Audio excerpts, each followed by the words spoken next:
Welcome into Yahoo Sports Daily. Happy Tuesday. Happy Cinco de Mayo. Happy birthday to my mom and happy game ones to all those who observe. I'm Cayleigh Fenton. He is Justin Walters making his Yahoo Sports Daily debut in for Fitzy today. Justin, welcome into the show. Happy to have you. I'm making a debut on your mom's birthday and Cinco de Mayo. This is a legendary day. It really is. And we shall celebrate with tacos and margaritas. And that's exactly what they're doing in Minnesota this morning as well. That's exactly where we start here on today's show. Game one, Timberwolves, San Antonio Spurs. Look, the Spurs were minus 610.5 point favorites going into this one. And there were some conflicting reports about Anthony Edwards' availability. We heard he wouldn't be available until game 3 or 4. And then we heard he was questionable for game 1. And then just hours later, we did hear that Anthony Edwards would be available, and he was huge coming off of the bench for the Timberwolves last night, despite a triple-double performance from Victor Wembanyama, setting a Spurs postseason record for a number of blocks in the game last night. Still wasn't enough to will the Spurs to victory at home. The Timberwolves take game 1. Justin, your reaction to what we saw from Minnesota last night? I have many reactions because we had our pre-show meeting yesterday and we are like, all right, is Ant gonna play? We're hearing these rumors swirl around. He went from possibly tearing his MCL and having a knee contusion. He's gonna be out a few weeks. Actually, he's possibly gonna play. He's only gonna miss 2 games in the playoffs, and now he's gonna suit up and have a crazy performance. I don't know how he was able to muster the will and energy to be gutsy out there and put on that type of acrobatic performance in 25 minutes of play. This great step back jump shot over De'Aaron Fox, and then that step back shot with Wemby all draped over him. It was amazing to see how he was able to go out there and give them a sense of life. If you look at how this Minnesota team is playing, I have to give them more than enough of a chance to advance to the Western Conference Finals. You've seen them take down giants after giants, and that's what Ant-Man is known as, the Giant Slayer. He hasn't done it to Wemby yet. This is Wemby's first time in the postseason, but I don't think it's an overreaction to think that I think the Spurs possibly could be in trouble. You also have to think about how this team is operating, not even having Ayo Dosunmu playing. And yes, the Spurs had their issues offensively. The physicality bothered them. You have Jaden McDaniels picking up De'Aaron Fox full court, as well as Stephon Castle. I was really impressed. My first reaction was, I can't believe this man is playing after thinking that we may not see him maybe game 4 or game 5. That was a gutsy performance by Ant. Absolutely gutsy performance by Ant, gutsy performance by the Timberwolves. And I found myself thinking last night, so many times last night, and look, this is game 1 in a 7-game series, okay? This is not even close to being done. But at this point, I keep asking myself, when are we going to realize this about the Minnesota Timberwolves? Like at times when it felt like they didn't play with a certain level of intensity or a certain level of a chip on their shoulder that we saw, we didn't see that in the regular season, but we see it in the postseason. And how many times do we have to see the Minnesota Timberwolves, that man right now, Anthony Edwards, slay some dragons in the postseason to make all of us believe in this team, to make all of us believe that this team can do the impossible, not just once punching their ticket to the Western Conference Finals, but doing it twice and maybe potentially doing it again, 3 wins away from doing it again. So look, we've seen this Timberwolves team do this before. And I will pat myself on the back just a little bit. I did bring this up yesterday. This Spurs team is young. This Spurs team is getting their first taste of postseason basketball. They're young, they're inexperienced together. This Timberwolves team has been there before. This Timberwolves team has pulled off what seemingly is the impossible before. So I don't think we should be surprised from what we saw last night. Now, I do say that with at least a little bit of an asterisk and at least a little bit of a caveat of, you're not going to see Wemby and the Spurs have as off of a shooting night as they had last night. Look, Wemby, 11 points, 15 rebounds, 12 blocks. One thing about Wemby is he's going to be elite defensively no matter what. But Wemby was also 0 for 8 from beyond the arc. De'Aaron Fox 0 for 4.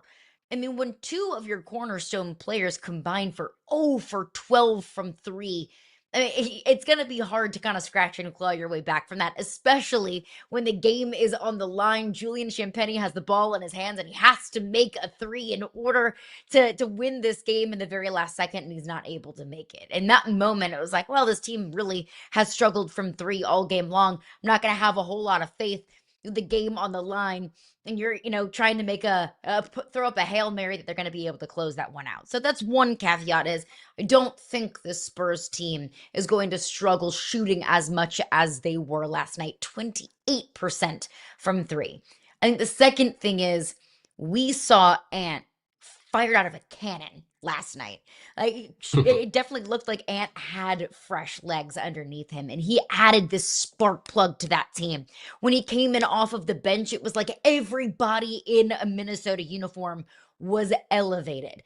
You're not going to get that every single night.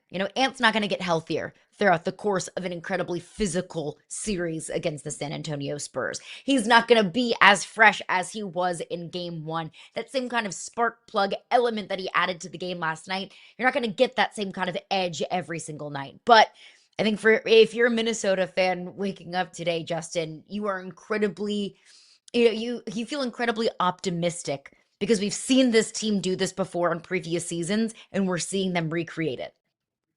I have to agree with you, but I am going to counter your point. Let's start first with the agreement.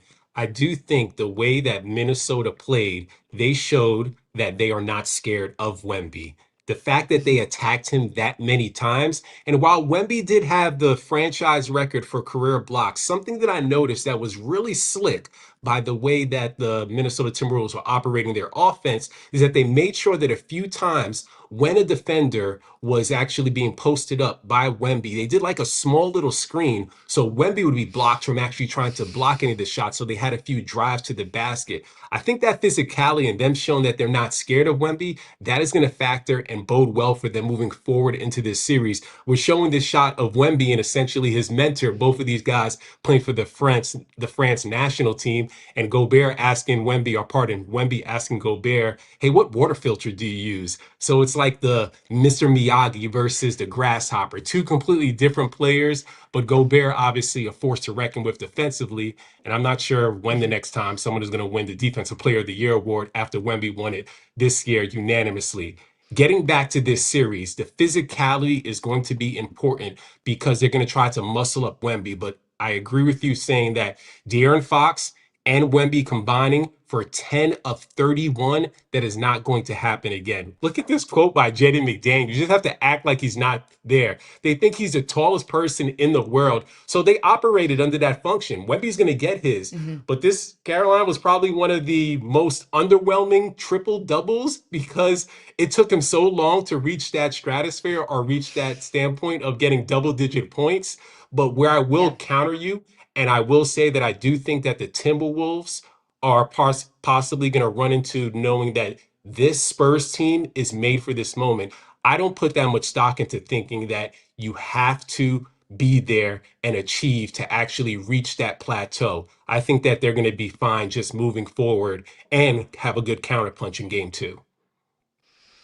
This felt, and I know that game one is always indicative of how the entirety of a series is going to be. I think that's a cautionary tale that we saw several times over in round of the NBA postseason. But if game one told me anything about this series, about these two teams, this feels like one that could potentially go the entire 7 game distance. But if game one's going to be indicative of an entire series, I don't know how far the Knicks Sixers series is going to go. My goodness, the New York Knicks. The Sixers have a family. Absolute domination from New York last night. 137-98 is the final score. Jalen Brunson put up 27 points in the first half alone. Easily the biggest bright spot for them last night was Jalen Brunson, but also Mikal Bridges getting back into a good rhythm. At times, Mikal Bridges kind of looked like a double agent in that Hawks series, but he is finding his footing. Justin, you are a Knicks fan. Feel free to put your blue and orange tinted glasses on. How are we feeling about that one last night? Sheer and utter domination from your squad. Straight B2B, belt to bottom. That was a classic butt whooping. Everything the Knicks wanted, they got. we can focus on the offensive end. We saw Jalen Brunson go off. He had the heater. He could not be stopped. But the defensive end, I think that was really impressive that they were getting into Joel Embiid. And while Joel made sure that Mitch Robinson as well as Cat got into some foul trouble, I thought the frustration defensively by Josh Hart. Mikal Bridges, welcome. Welcome to the playoffs, my guy. You made it happen. You are here. You have arrived. Those unprotected first round picks, they're worth it now. You're back on the good side, at least for now. Going back to the first game, that was a tone setter. The Knicks found something after that series in Atlanta. They know that this is their Eastern Conference route to go to the finals. They are the favorite. Knowing how they beat up on Atlanta and now they're running the offense through Cat. Shout out to OG. I don't know if it's because Anne Hathaway mentioned that she has his jersey, Devil Wears Prada. The sequel came out. Cat has an appearance in it. Everything is going right now for the Knicks. I think that game one was a great way to let the Sixers know that, hey, we are here. But with that being said, Caroline, you mentioned this. We have seen the Sixers take their lumps and they got punched in the mouth, and Joel came back and they won the series against Boston. So while I'm not going to have an overreaction, it was a solid win. Impressive at that. Wildly impressive win. And look, to your point, we've seen the Sixers get smacked in the mouth against the Celtics, and they were able to scratch and claw their way back to win that series in seven. On the other side, we've seen the Knicks do some punching in the mouth, and then we've seen them totally and completely choke some games away against the Hawks. So, always a cautionary tale about game one. But the Sixers looked like they just played an incredibly emotional and incredibly physical 7 game series against a team that they absolutely positively hate. Like I said yesterday, the key to this series, at least early, is who can turn the page the quickest. And that's turning the page mentally from emotional series, the Knicks against the Hawks, and then the Sixers against the Celtics, and who can turn the page physically. Last night, we saw a Sixers team that looked absolutely positively gassed. And we saw a Knicks team that came out ready and ready to prove that that last game against the Hawks was not a fluke. That is more of who they are than not. Now, is that going to be a consistent theme throughout the entirety of the series? I can't tell you that. But one thing that I think gives me so much encouragement about this Knicks squad, you know what you're going to get from Jalen Brunson. He is the foundation of that team. Now, what are you going to get from Cat? That's a big question mark. But Cat was massive last night, 17 points, 7 of 11 from the field, 6 rebounds. If you can get that kind of contribution from Cat, I feel great about this team. It's when Cat and Jalen Brunson are playing at their peak that I feel like this is a Knicks team that can find themselves in the NBA Finals. But it's Mikal Bridges also being massive, 17 points last night, 5 assists. It's OG Anunoby, and you mentioned it. I mean, like if Anne Hathaway wants to buy my jersey, like I guarantee you that's going to give me at least a little bit of motivation. But OG in the postseason, look, OG was averaging 16 points in the regular season. He's averaging 21 in the playoffs. OG was averaging 5 rebounds in the regular season. He's averaging almost 8 in the postseason. OG was shooting about 40% from 3. He's shooting almost 60% from 3 in the postseason. It's not just what you're going to get from Jalen Brunson and Cat, although those two guys are probably going to dominate the conversation. It's what you're getting from around OG and Cat. And if the Knicks are getting from those four, OG, Mikal Bridges, Cat, Jalen Brunson, this absolutely, Justin, is a Knicks team that can find themselves in the NBA Finals. Now, that's a big question mark of if we can get that consistently a night in and a night out basis. But if we can get that from those four, I don't see why the Knicks can't already punch their ticket to the NBA Finals. I agree with you. And I think I have to slide now back to Philadelphia and think about, okay, if you're Nick Nurse, how are you going to adjust? He's won a championship back when he was in Toronto in 2019. I look offensively, despite how well Joel Embiid started off the game in the first quarter, I need Maxey to be way more aggressive. Paul George, I feel like he's playing back shades of Indiana. The way that he's been able to knock down the triples and just get into his flow, his rhythm, his fadeaway, the bounce in his step. I think Paul George has been solid, but Maxey in particular was a top 5 scorer in the regular season. He needs to attack and be aggressive because the best way to negate or try to put Jalen Brunson on his heels. So offensively, it's going to be tougher for Jalen and he gets tired out, is that Maxey is going to drive, use him in pick and roll action. Make sure that Karl Anthony Towns is also getting involved because he picked up some bad fouls early on. That is what I think the best adjustment is going to be. Everyone has a plan until they get punched in the mouth. And right now, the Sixers have to find a way to at least get their moral back up. Even if they go back down to Philly and they're down 0-2, that's fine. The cliche about the series doesn't start until the road team wins. But I do think Maxey is going to be the head of the snake, and he has to make sure that he switches things up so this team can bounce back. The Knicks right now look like the beasts of the East, but both Detroit and Cleveland are saying, not so fast, my friend. We'll break down the tail of the tape with that matchup coming up next here on Yahoo Sports Daily.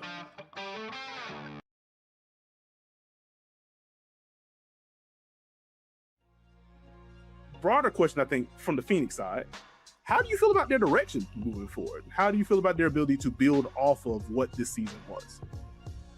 How could you feel bad about the direction? They weren't supposed to be here.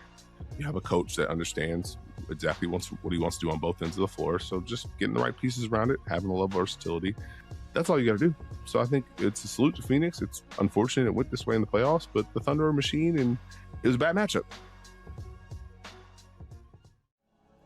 There were rumors that this was going to happen before the draft, that Jadarian Price was going to end up going to the Seahawks at 32. I think you can make a very strong argument that you could take Price as early as the 106. That might end up getting you in trouble, but I don't know if I feel that strongly about some of the other players in that range. There was not many other depth charts like across the league where there's just a smooth sailing spot to that running back one position. Also got a rushing touchdown. Gonna run it to Brown. Flea flicker. Back to Myler. Under pressure. Myler throws it late. Brown. And Brown, the stiff arm, crosses the midfield. Down the far boards. Brown for the end zone. Waltzes in for the Rattlers touchdown. That's the MVP throwing to the offensive rookie of the year right there. So Brown took the handoff, flipped it back, and then he found space. The truth here is this is a very far delineation from where the top of the quarterback game is right now, physically. Correct. You know, when you look at, like, you call the top 12 quarterbacks, everyone's got some sort of extreme physical trump card. This ain't Taylor Green. Part of the problem to me with this pick is you saw exactly where the physical limitations hurt Ty Simpson last year at Alabama. Simpson is a pretty good athlete, but I'm not going to run design runs with him because you'll get crushed.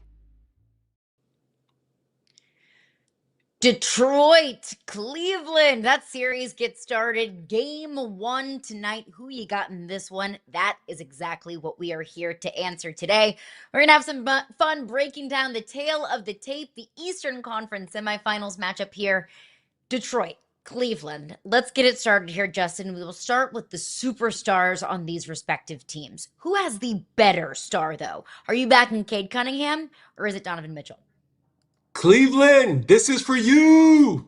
Donovan Mitchell, I believe, is the better superstar among the two. Can't take away from the season that Cade Cunningham is having and what he was able to do coming back down from 3-1 and literally putting the team on his back. But in terms of body of work, what they've done in the postseason, going back to his time when he was at Utah, even currently in his time in Cleveland, I trust Donovan Mitchell more in the clutch. Now, you're probably watching and saying, really, do you? Because he's not having the best postseason. But I still am not going to be a prisoner of the moment. I think based off of the experience that he's had putting up 50-point games and 40-point performances in the playoffs, he hasn't gotten past the second round. This is an opportunity for him to do that, but I do trust Donovan more over Cade. This is only Cade's second experience in the playoffs. Last year, they got bounced out early by the Knicks. Now he gets past the second round or past the first round. I'm still taking Spider. Come on, Peter Parker. That's how we do it. See, look, it's Cade Cunningham and it's not even close. If we're talking about superstars, if we're talking about focal points of these teams, if we are talking about MVPs for their respective rosters, it's Cade Cunningham. And look, I don't want to take anything away from Donovan Mitchell just because he has a better team around him, because I do, and we'll get to that in just a moment. But it's Cade Cunningham, and then the question is who else around Cade Cunningham is going to step up. The question is never Cade Cunningham, is he going to be able to show up? Is Cade Cunningham going to be able to elevate himself to the moment? Is Cade Cunningham going to do enough to will his team to victory? That's never the question, because it never has to be. I mean, if you just look at Cade in that series against Orlando, which was probably, admittedly, for a lot of Detroit fans out there, far more uncomfortable than anyone anticipated or would like to admit. But in the biggest games of this series, Cade Cunningham drops 32 in 2 consecutive games. Cade Cunningham drops 45. When Paolo Banchero drops 40 plus, Cade Cunningham's like, don't worry, I can do more. I can do better. Dropping 39 points in that first game against Orlando.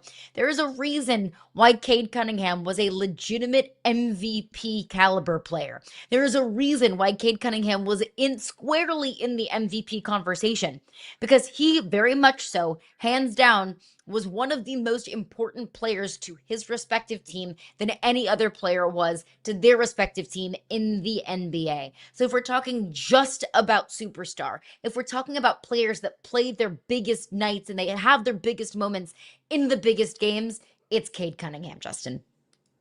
Nah, we just have to agree to disagree. It's all good. The resume is green. The body of work just isn't there yet, but I'll give it to you. 1-1 on each side. We'll split hairs. 1-1 on each side, but let's look around those superstars. Who has the better front court? I mean, I just mentioned it. While I think Cade is the better superstar, Donovan has more around him. It's not just the front court around Donovan Mitchell with Allen and Mobley, but I think that Donovan Mitchell has a better team around him. I mean, Cleveland has a legitimate big three. It's Donovan Mitchell, it's James Harden, it's Evan Mobley, it's Jarrett Allen and what he can bring to this team defensively. So it's not just the better front court, in my opinion, Justin. I think the Cavs just have a better team around their respective superstar. This one seems like a no-brainer. I have to lean towards Evan Mobley and Jarrett Allen. In the closeout Game 7, we saw Jarrett Allen tie a playoff career high at 22 points, having 19 rebounds.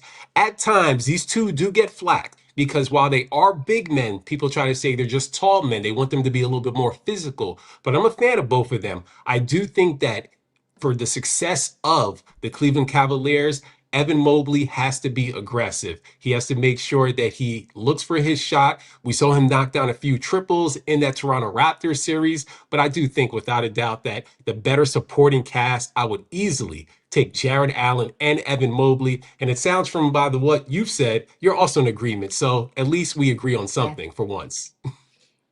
Yeah, I mean, it's the Cavs. Like I said, going back to Cade Cunningham, I said that he was the better superstar because it's always him, and then does he have enough around him? That's the question about, can the Pistons punch their ticket to the NBA Finals? What does the number one question? That hasn't been the question with this Cavs team, because they have been, at least since the trade deadline and at least since James Harden has gotten to Cleveland, that hasn't been a question. It's very much so been about the big three, even the big four in Cleveland. But I guess the one question that I do have for you is, James Harden has had, rightfully so and fairly so, kind of this bugaboo, kind of this gray cloud hanging over him of James Harden can't deliver in the biggest games, in the biggest moments in the postseason. Is that something that you're concerned about for this Cleveland team moving forward? Or is that just, hey, the past is the past and we can throw it away? No, I'm very concerned about it. That's a good question because I think that's always going to be the cloud that's hanging over James Harden. I think back to when he was a star for the Rockets and he had CP3. CP blows out his hamstring, is unavailable for Game 6. They lose to Golden State. And then Game 7, the team shoots terrible from the three-point line. So I think you have to be concerned about that. But the one caveat, if you're a Cleveland Cavaliers fan and you understand that James Harden, most likely for the last game of the year, may not be the best equipped option, this is probably one of James Harden's first times outside of his time in Brooklyn that he is not option A. It is definitely Donovan. So I think that takes and relieves some pressure off of him. Even when he was in Brooklyn, KD was option 1, but for a lot of his career, Harden has been that guy. So I do think you can at least feel a little bit better because Donovan is a star and the better star in this series. I mean, we can talk about superstars, front courts, supporting casts, defense all day long, but we know that there is far more to a series in the postseason than just the X's and O's and what we see on the basketball courts. We're going to also break down the more important aspects of the series. So, Justin, which city has the better music? Are we rocking with Detroit Motown or the Rock and Roll Hall of Fame in Cleveland? Come on now.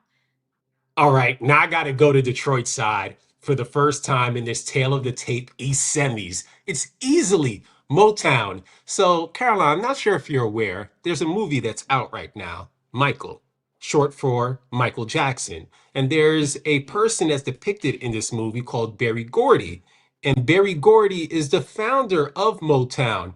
You ever heard of the Jackson 5? Yeah, I think they're pretty good. ABCs, we all love that song. Yeah. Diana Ross, oh yeah, I think she's an iconic legend. Stevie Wonder, The Temptations, the list goes on and on and on. There's no competition. Motown over rock and roll, point blank, period. So if you look into some of my playlists, you are going to be like, what in the world is going on here? Because it's not like, oh, well, I can get a good vibe for the kind of music that she likes. I have the strangest, oddest music taste that covers really every single area of music. So when you tell me that I can get the Rock and Roll Hall of Fame, a place that represents Elvis Presley, the Beatles, but also Oasis and Phil Collins and the Wu-Tang Clan and AC/DC, sign me up for the Rock and Roll Hall of Fame. It'll give you music taste whiplash. So I'm rocking with Cleveland here with music taste. But which city has a better group of celebrities? We've got plenty of celebrities from Cleveland, plenty of celebrities from Detroit. Which city has the better celebrities, though? Well, when I thought of this, I was like, what shows do you like to watch, especially in your downtime? And I was like, you know what really brings me joy? Family Feud. And I would have to say Steve Harvey, who is from Cleveland. And then how could you vote against Halle Berry? She got songs after her. She has Oscars. Come on now. Halle Berry, Halle Berry. And then if we're really thinking about other heartwarming TV shows, I mean, that really make you feel good. The Price is Right. Not The Price is Wrong, Bob Barker. I'm talking about the person that stepped in for him. That'd be Drew Carey. So it has to be Cleveland. They have the better trio. This is the best trifecta that you've seen since some of the Avengers came together. I'm going with Cleveland. Better group of celebrities. Poor Halle Berry having to be in the company of a bunch of game show hosts. I mean, come on. Halle Berry is really carrying a brunt of the load here. I have to go to Detroit. I mean, you tell me I can get Tim Robinson and Eminem and friend of the show, Keegan-Michael Key, and also the Queen of Soul, Aretha Franklin, and also Diana Ross, and also Bob Seger, and also I do love Oh, all right. Selma Blair is from Detroit. So, I mean, it's not April in the D anymore, but I have to give a shout out to the D because they have produced some absolute superstars. But that's the kind of tale of a tape and a breakdown of a matchup that you can only get here on Yahoo Sports Daily. We continue the conversation with the Cleveland Cavaliers coming up next, though. Cayleigh Griffin, she covers both the Cavs and the Timberwolves, who are feeling themselves this morning. Break it down, all down with Cayleigh coming up next.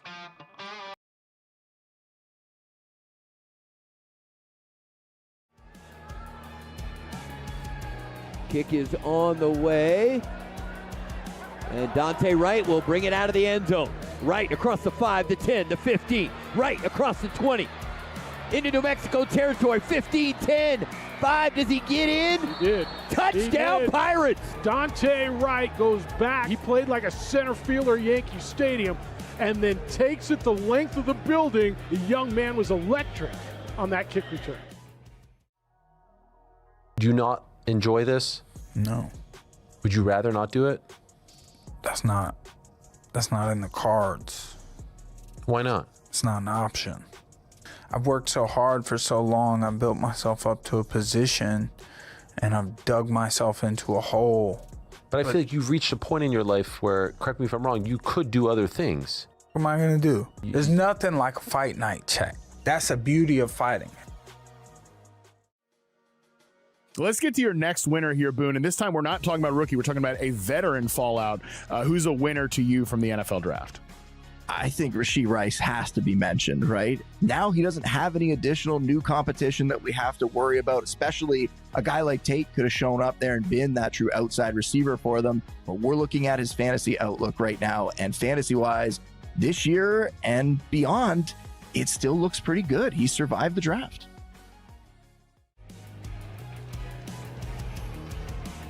Edwards has got it. Throw, tip, intercepted. Destin Mack, the INT. And he makes the biggest play of the game defensively for Orlando. Great coverage on the back end by the Orlando Pirates. 4th down and 4. Destin Mack in coverage. Big time hit by Kyrie Coleman leads to the interception. Another NBA season in the books, and maybe the craziest one yet. That's what Cayleigh Griffin had to say about her season covering the Cavs and the Timberwolves. What can't Cayleigh Griffin do? This past season, she hosted Cleveland Cavaliers Live pregame and postgame shows. She was the road sideline reporter and a host for the Minnesota Timberwolves broadcast. And you can currently watch her working Guardians games for MLB.tv. She's tired, but she still makes time for us here on Yahoo Sports Daily. We are so pleased to welcome in the busiest woman in sports, Cayleigh Griffin. Cayleigh, thank you so much for your time this morning. Appreciate you for being here. How much you loving both of your NBA teams advancing to the conference semifinals? Oh gosh, well, it's the best, right? I mean, this is what you hope for when you start covering two teams. And let me tell you, this is my 10th season covering the NBA, and I have seen a lot of bad teams over the last 10 years, but to have had the chance to have covered two teams that are now in the second round of the NBA playoffs is obviously a thrill. The regular season has its ups and downs, and both of those teams certainly had theirs. But to be able to watch them now and unfortunately not be able to cover, but still feel that connection to those two teams, it is awesome. And for Minnesota, they struck first last night against San Antonio, so a huge win for them. And the Cavs have an opportunity to go on the road tonight and see if they can do it as well. Cayleigh, I have to ask this because I feel like when I got the alert on my phone that, wait, Anthony Edwards actually might suit up. Is this legit? I have to know what your initial reaction was when you thought that he actually would be playing, as well as, are you surprised that they were able to win despite being a huge underdog? I'm not surprised that they were able to win because they have shown that time and time again. Anyone who doubts the Minnesota Timberwolves once they get into the playoffs just simply hasn't learned who they are. They've gone to back-to-back Western Conference Finals. Now, obviously, they've suffered some pretty devastating losses in terms of injuries, Dante DiVincenzo being one of those. He was sort of the glue guy this season. And then getting the notification earlier from Shams that Ant might play here in this game, I wasn't surprised at all. If you're around him, you know the type of competitor that he is. And I thought it was a real sign when you didn't see him in those last few games, even in the arena when Dante was there. That means that Anthony Edwards was off of his feet for as many days as possible, receiving as much treatment as possible. He is the ultimate competitor. He wants to win. And again, this is a Minnesota team that had its ups and downs all season long, but when it comes to the postseason, they just lock in. They have another level. They consistently take it to that next level. And Chris Finch talked about it after round one. He's never concerned about this group because they just always seem to find a way. And this is a San Antonio team who, let's face it, they've a ton of talent, but a lot of young talent and just not a lot of experience come postseason time. And I think sometimes that is underestimated because the playoffs is just a different beast. And I'm not saying that the Timberwolves are going to just run through this series. Not at all. It is going to be a battle to the finish. But there is certainly something to be said about a team that has gone to back-to-back Western Conference Finals in a West that is as deep and as good as it's been over the last few years. I mean, Cayleigh, you mentioned it. Back-to-back Western Conference Finals. They're able to take down the Joker in round one. Now they're up one game against Wemby, who is easily, the greatest cyborg in the NBA that has broken all of our brains. How are the Timberwolves able to do this? What is it about their culture, or their personality, or their play that they are able to be these giant slayers? Well, it's interesting because on paper, it doesn't appear as though this team has a lot of depth. But when they've needed it, guys have stepped up in those big moments. You think of Mike Conley, who is one of the ultimate vets in this league. He has played on that grit and grind Memphis Grizzlies team that had some epic playoff battles, and he's been able to show it. Last night he came up with a huge three that changed the game, really solidified the victory for Minnesota. And then Terrence Shannon Jr., he hasn't seen a ton of playing time throughout the regular season, but right towards the end, I was doing their last couple road trips, and TJ had to play in a number of games due to guys just getting some extra rest towards the end of the season, and he had some of his best performances of the year. So they have the ability, they have just a number of guys that can step up. And if you go down the list of their key players, I mean, Jaden McDaniels, I think he solidified himself as a playoff rock star after that last series. He talked the talk and he walked the walk against Denver. And he is continuing to step up in those big moments. And then Rudy Gobert, he has shown against Jokic that he has incredible defensive abilities. He's a 3-time defensive player of the year for a reason. And he took it personally that he wasn't in a finalist for defensive player of the year again this season. He stepped up in a huge way against Jokic, essentially taking him out of some of those games. And then this matchup with Wemby, he's very familiar with him. They're both coming from France. They play on the national team together. So there's a lot of familiarity there.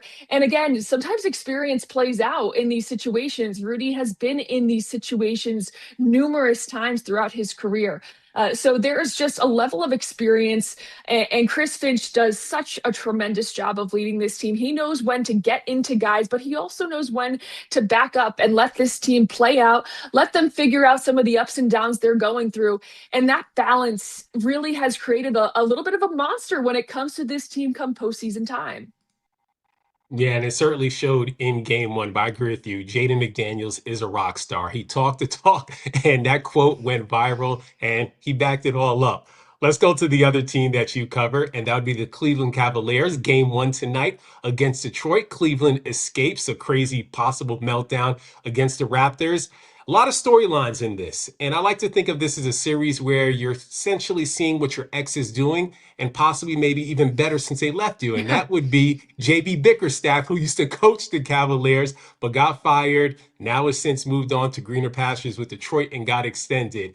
Any bad blood because of his exit? Is that a possible storyline that's lingering as they're now going to be meeting in the second round? I don't think there's bad blood, but I certainly think it's going to be a motivator for both teams. JB, in all senses, left on good terms, although he was let go. He had led this team from the bottom of the Eastern Conference to a playoff contender, and by all means, a contender that people thought could win the East. He just couldn't seemingly get this team to that next step. And I think we're learning that it wasn't always on JB, right? This team is still trying to cross that bridge and get over that hump into that next step. But at the same time, like you mentioned, it's kind of like your ex is on the other side and you're facing it. And every time these two teams face off, it just feels like there's a little bit more going on. JB is constantly fired up when he plays the Cavs, and rightfully so. He was let go by this organization, and he's having a ton of success with his new team. On the other side, the players that formerly played for him here in Cleveland, there's not a dislike, but I think there's an extra motivation, and there's something that they want to prove every time they play JB and this Detroit team.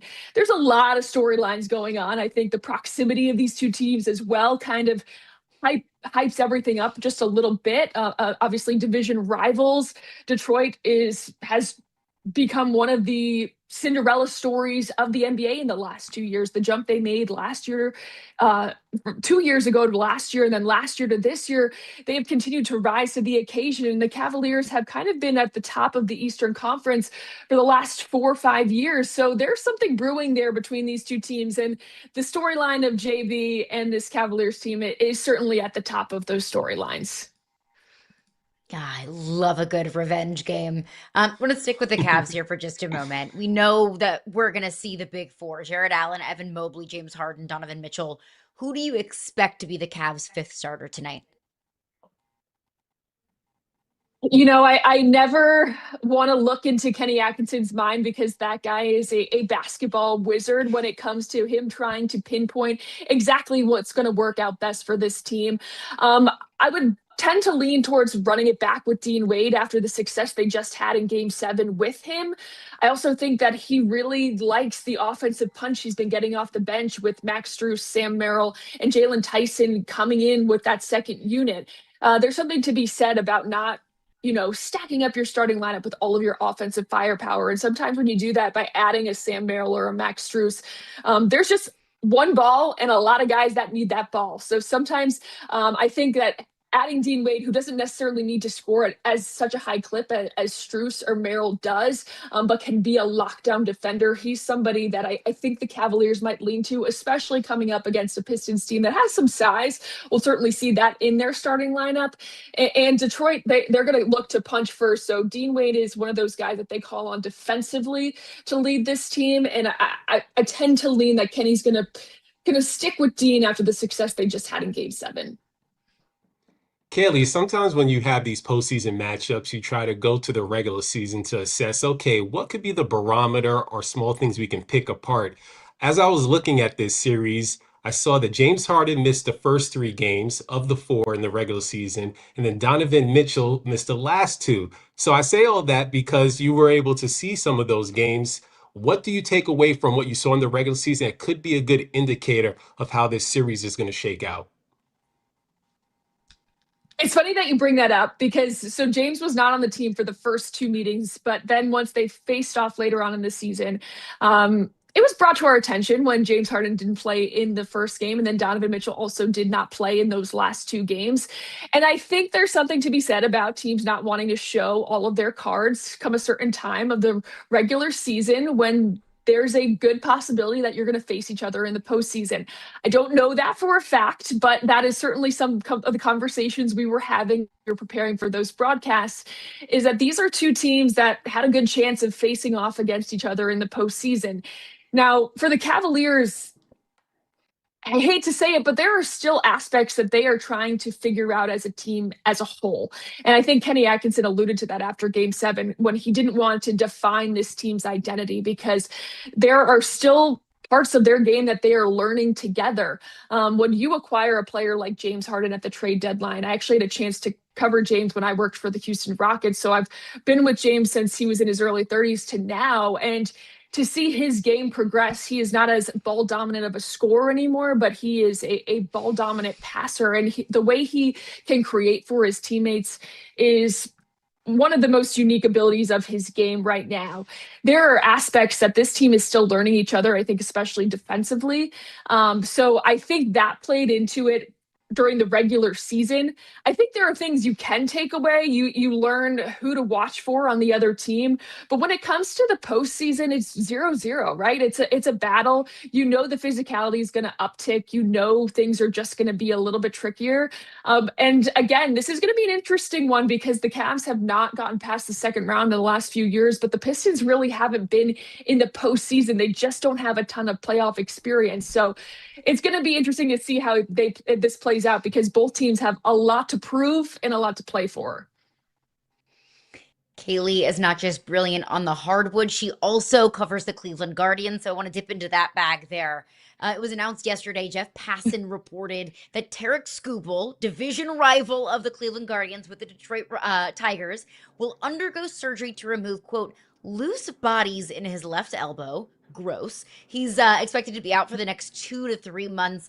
In your opinion, how could that affect this division? I mean, it could blow the division open, potentially. I mean, Tarek Skubal is one of those players that you just go to a game to watch pitch because he is that good. There's a lot of respect between these 2 organizations, and Stephen Vogt actually talked about it yesterday. Tarek Skubal is not only one of the best pitchers in the game, but he's one of the best people. And I think we saw that last year after he ended up hitting David Fry in the face with a pitch. He went to the hospital during a major series with the Guardians to go make sure that a player on Cleveland was okay. That just shows the type of person he is. So it is a huge loss for Major League Baseball as a whole. Anytime you lose a name, a face of the league like Tarek Skubal for potentially 2 to 3 months. So I think everyone around this organization is wishing him the best, but it really is an opportunity for this AL Central that is kind of a logjam right now with the Tigers and the Guardians at the top. The Cleveland, I'm in Kansas City right now. They're playing the Royals, and the Royals are creeping up right behind them. So it'll be interesting to see how it plays out, but it's certainly going to have an impact, obviously, with Skubal being just one of the faces of the league right now, but also one of the best pitchers as well.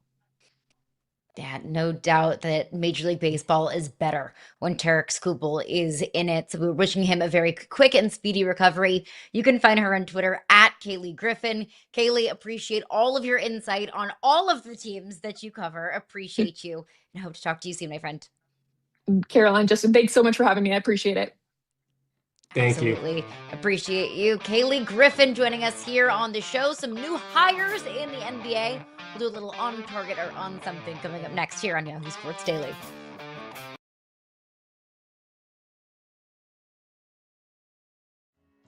This is rich to me, but again, this is this draft class. Once you get outside the top 10, it's like whatever. But I do think this is a little rich to me. But Les Snead loves his Bama guys. I know he went to Auburn, but he has a thing for anyone that's played in the SEC in the South. He really does. You should have seen his write-up on Julio Jones. It was like fan fiction. This to me is just like, all right, I get your argument. At 13, like that is, you're pushing it. You have one of the best rosters in the NFL right now. Right. This could be a difference maker at some position. Now, I said to a reporter today, tell me the top 5 stars in the UFC right now. Islam. Yep, I agree. Tom Aspinall. Okay. Pereira. Yep. Ilya Taporia. Yes, he said him. Khamzat Chimaev. Yes, and him. I think that was the 5. Okay. And I was like, I just feel like right now I look at Tom Aspinall and think you are one of the biggest stars in the sport. Give us your final loser here, Boone. Denzel Boston, among this rookie class, I think we had a lot of hope that he was going to go in round 1. That didn't occur. But they took a first-round receiver in Casey Concepcion, who I think is a better prospect. This team often has to deal with bad weather late in the season, which can also impact pass catchers at the worst possible time in the fantasy calendar. It all boils down to me not being nearly as excited about him as a prospect in Dynasty or redraft.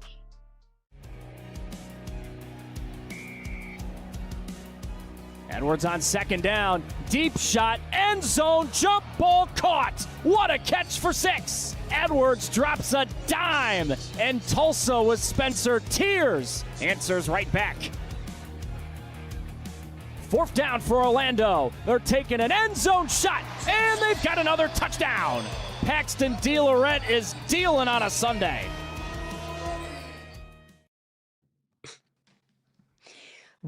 Breaking news, the Dallas Mavericks are hiring Masai Ujiri as the franchise's new team president and alternate governor per Shams Charania. Masai led the Toronto Raptors from 2013 to 2025, building the franchise's 2019 championship team. So there you go. It is time for On Target or On Something, and we are looking at this week's boldest NBA takes and asking ourselves, is that analysis a total bullseye or is it bull you know what? So that's exactly where we start here. Justin, Masai is the right guy to turn the Mavs around. On target or on something? So it depends. What is your definition of turning around? If your definition of turning around is winning a championship, or is it just building a competitive roster around Cooper Flag? If it's the latter, absolutely, I'm going on target. You look at Masai's resume, the 2019 championship sticks out. Yeah, they got Kawhi Leonard for a rental. So what? You want to tell the city of Toronto right now and the country of Canada that that championship doesn't matter? If you look at his time while he was out there in Toronto, of the 12 seasons, they made the playoffs every single year except for 3. That is a contender, and you know that once you get into the playoffs, anything can happen, as we've seen a crazy first round wrap up, and now we're seeing hopefully a second round pick up even momentum.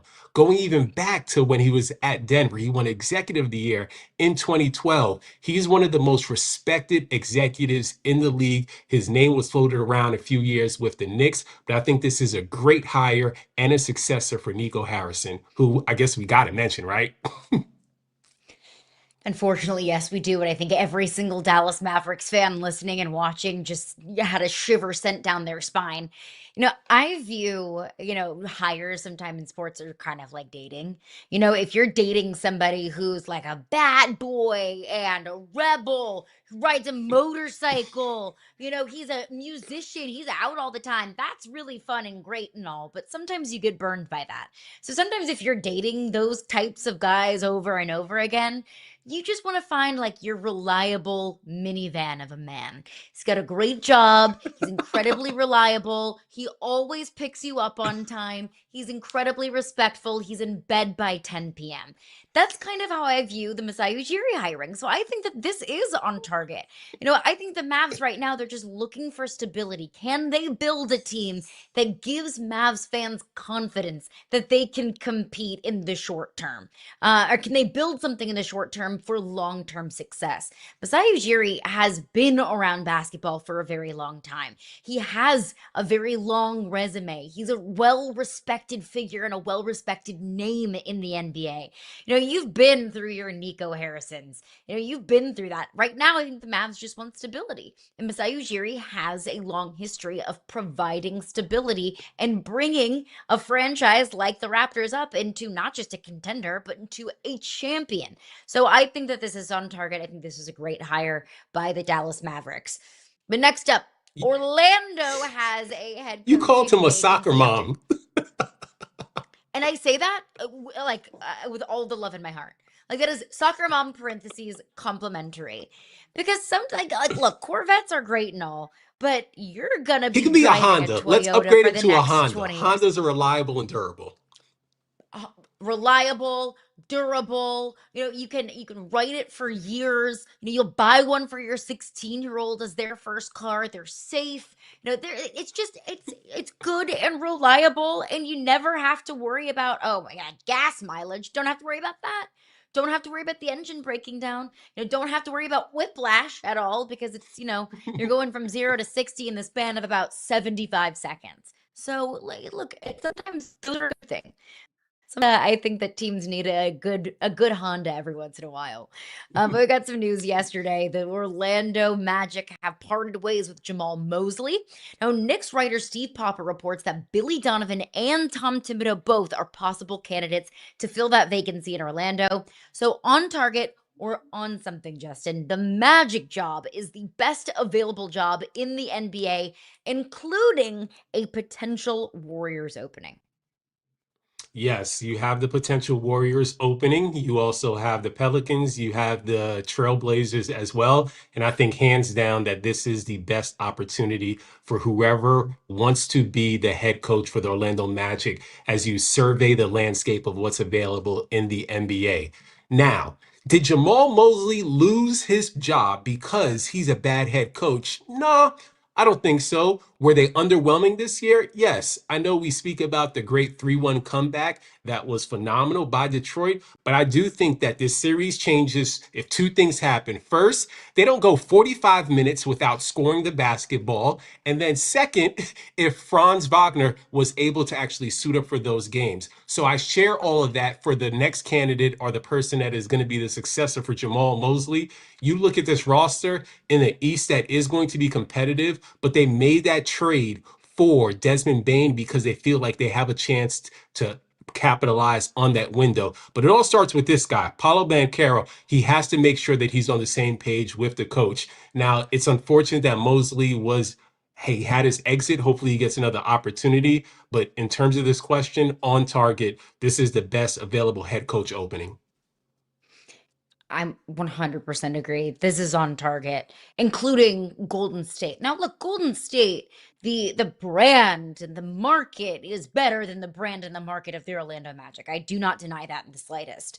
But brands and markets don't win championships. And it feels like the Golden State Warriors window for competing is open like just like a little bit. So if you're taking over in Orlando, your leeway is much longer. The window is open much more than it is in Golden State. I know you'd be taking over Draymond and Steph Curry, but realistically, how much longer is that core going to be together? How much is that longer is that core even going to be playing? New Orleans has an opening, but New Orleans has always stunk, and New Orleans stinks now. You bring up the Trailblazers. I mean, there have been a lot of reports about cheap ownership, how they're slashing one of the mascots, how the team masseuse can't even travel because he doesn't want to pay for a hotel room for that masseuse. Well, if I'm a coach, looking at the landscape of the NBA, if I'm looking at an owner that won't even get a hotel room for a masseuse, how can I rely on you to be willing to sign the check that it would take to bring some massive superstars in? So that job's not overly attractive to me. I don't think that any of these jobs are overly attractive because of the ownership situation or the core that you have in place. You look at the Magic, you have a certified superstar in Paolo Banchero. You have a team that very much so has an identity. You have Franz Wagner, who, like you mentioned, if Franz Wagner is healthy, maybe that series goes a little bit differently against Detroit. You have a team that just was up 3-1 against the number one seed in the East, the 60-win Detroit Pistons. So I think that you look at the Magic and it absolutely looks like the team with the most upside. But what about this? NBA insider Mark Stein reported that ESPN is, quote, aggressively lobbying Warriors head coach Steve Kerr to return to broadcasting. So in your opinion, on target or on something, ESPN is going to make Steve Kerr an offer that he cannot refuse. Nah, on something. I just can't go that way because Steve Kerr has already been on this side of the table. He's been able to analyze the games. He doesn't have to say the grass is greener and he wants to give up coaching. I also think a very important note as we try to assess what is going to be the best decision for Steve Kerr. Does he want to find happiness elsewhere? And you have to think about also during his playing career, when he was a part of the Bulls dynasty and that Last Dance documentary, he was able to see one of the other greatest coaches of all time, and Phil Jackson essentially closed his career out and made sure that he went out on his own terms.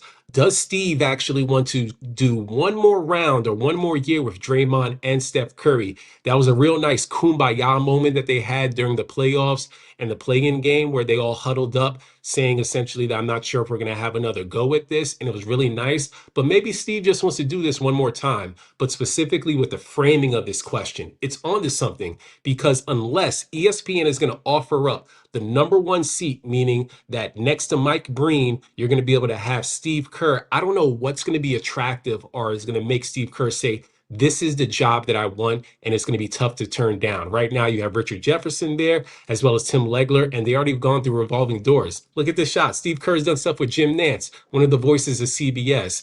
I don't think they're going to make a hard-to-refuse offer. I think it's on target that ESPN would want this. I think it is on target that ESPN would love to have Steve Kerr either in the booth or on pre or post game shows because Steve Kerr, obviously a legend, a very recognizable name, and he's great in front of a microphone. But I think that this is on something because I think it's more so just Steve Kerr's people trying to drum up a lot of his interest in the marketplace. We've heard, we've heard from Brian Windhorst. He reported on our show that there is not a deal on the table for Steve Kerr, or at least an extension from Golden State. So I'm sure that he is feeling the heat, and Steve Kerr's people are feeling the heat of what comes next for him if we go any longer without a contract on the table for Steve Kerr. So something to monitor and something we will absolutely keep you up to date with. But we are just 3 days away from the start of the WNBA season. So who better to join us and break it all down? The legend, Holly Rowe, joins the show coming up next.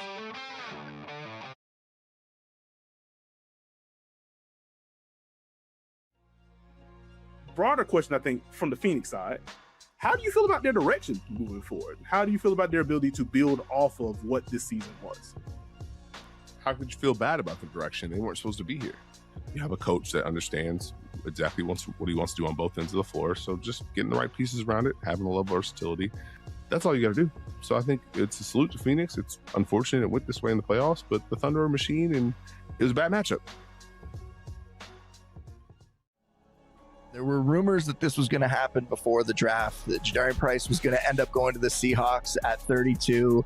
I think you can make a very strong argument that you could take Price as early as the 106. That might end up getting you in trouble, but I don't know if I feel that strongly about some of the other players in that range. There was not many other depth charts like across the league where there's just a smooth sailing spot to that running back one position.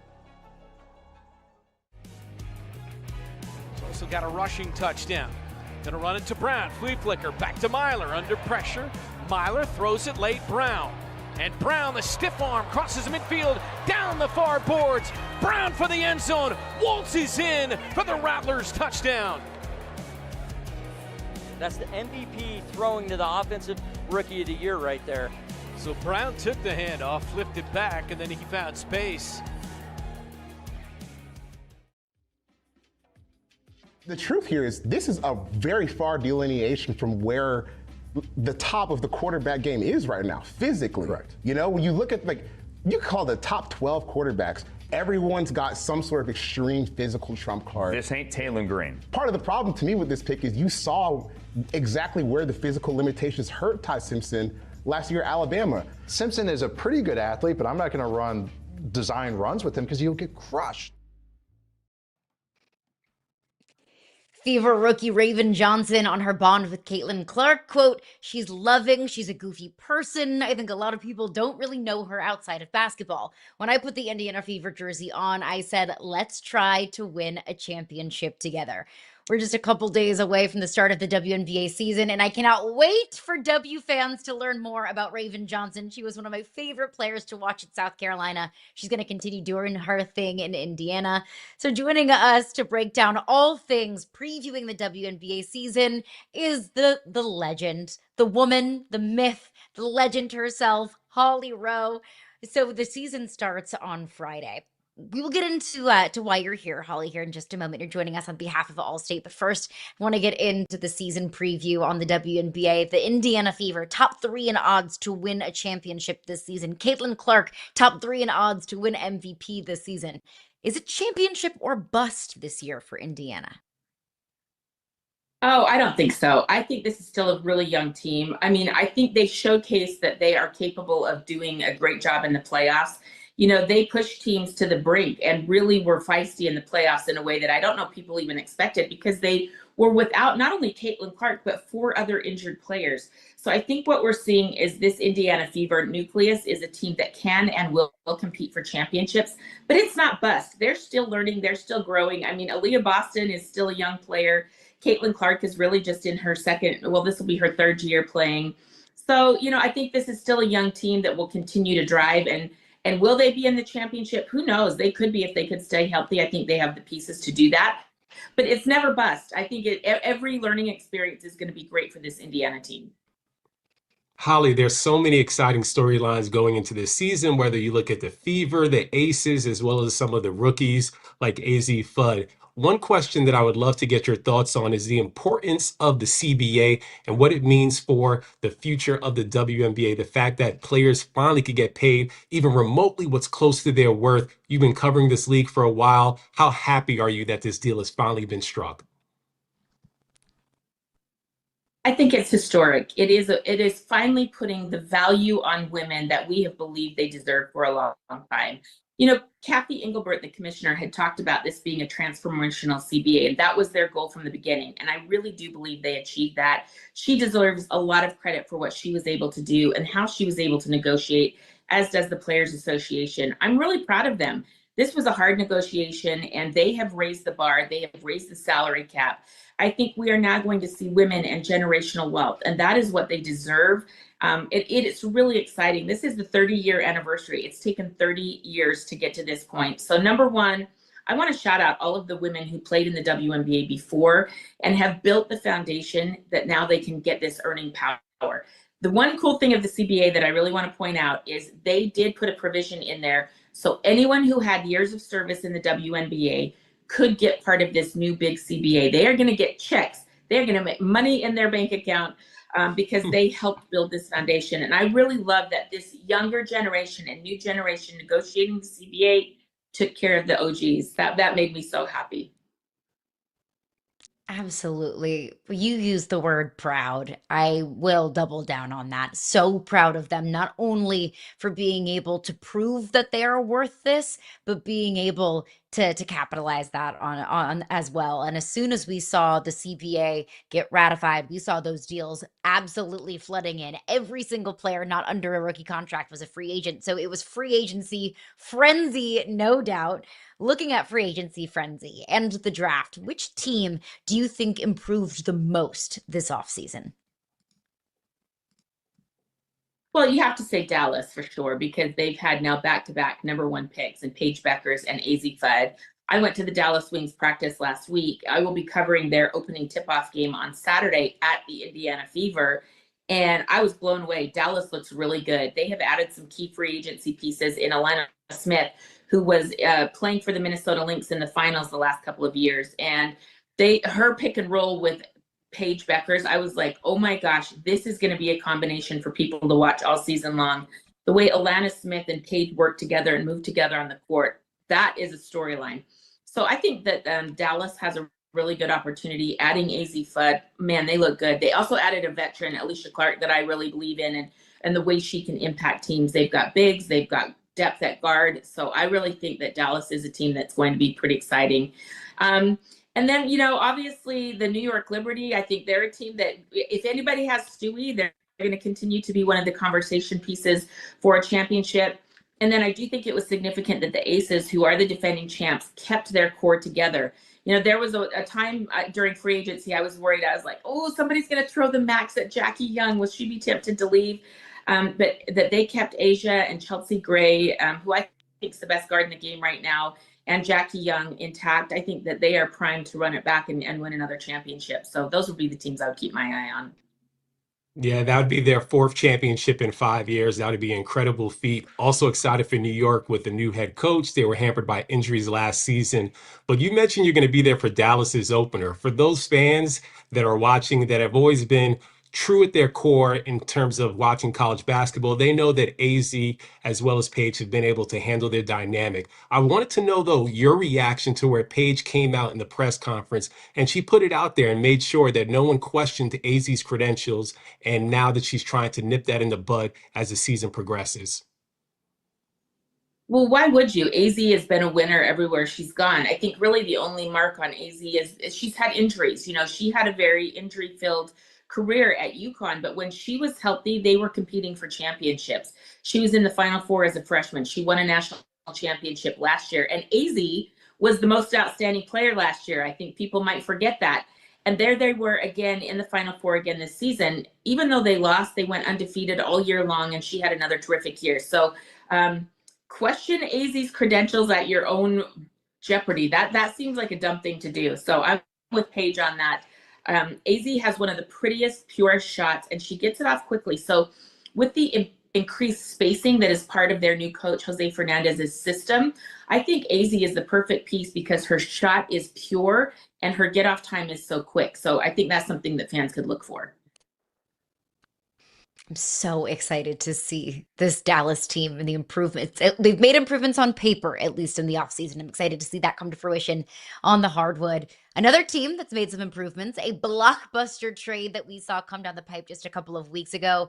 Angel Reese traded from Chicago to Atlanta. What do you think Angel adds to this dream team? Angel's a winner.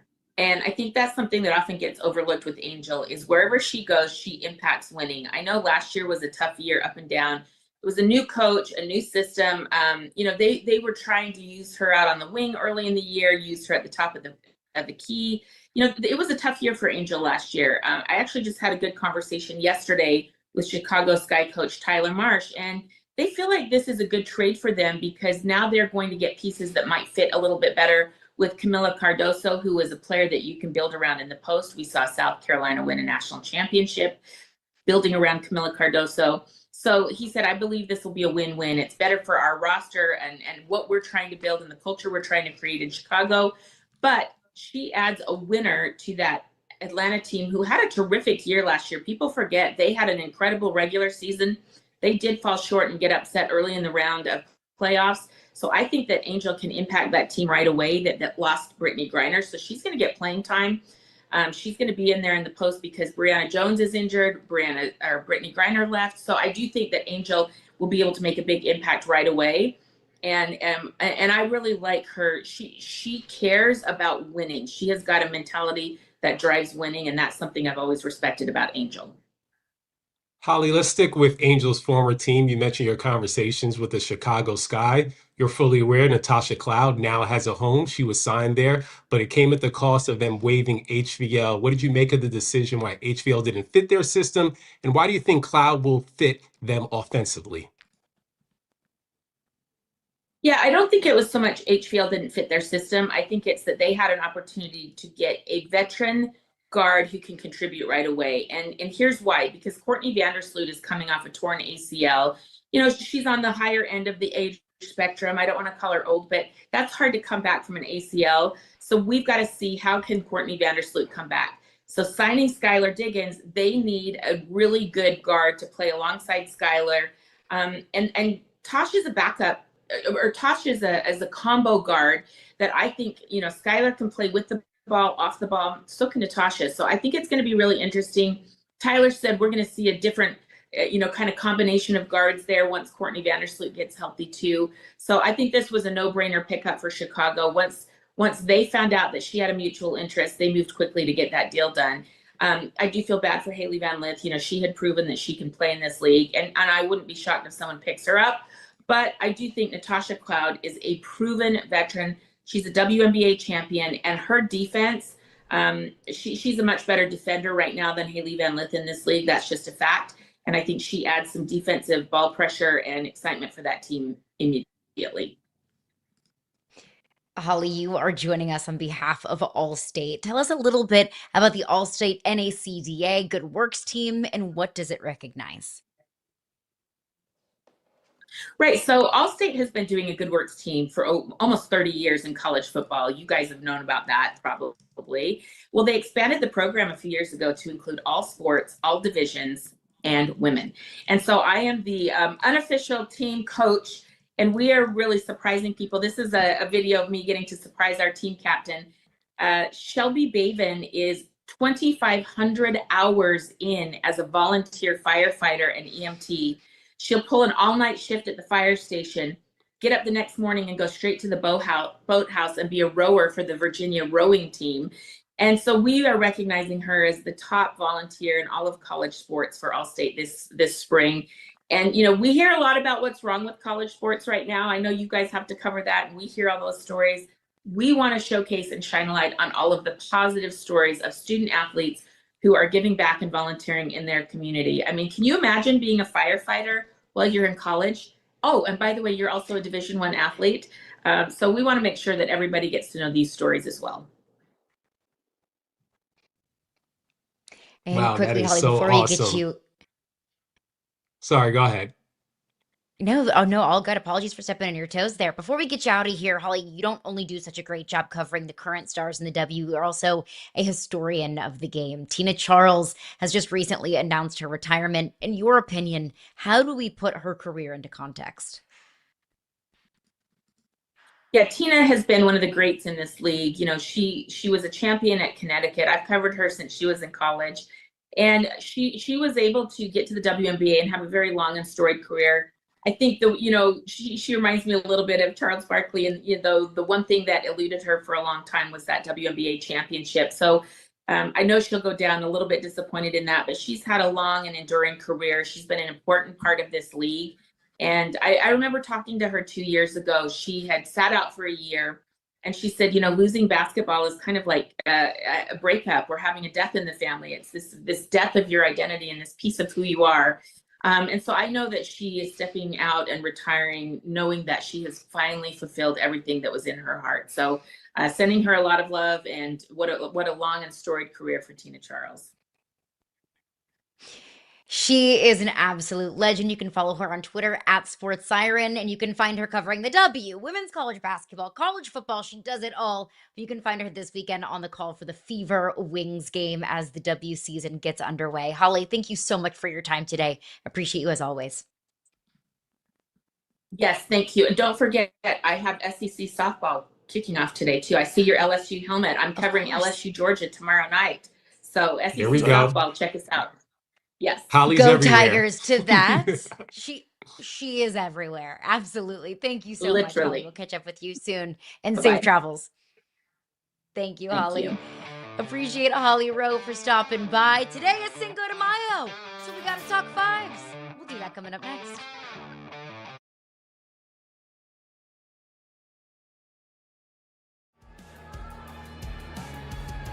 Kick is on the way. And Dante Wright will bring it out of the end zone. Right across the 5, the 10, the 15. Right across the 20.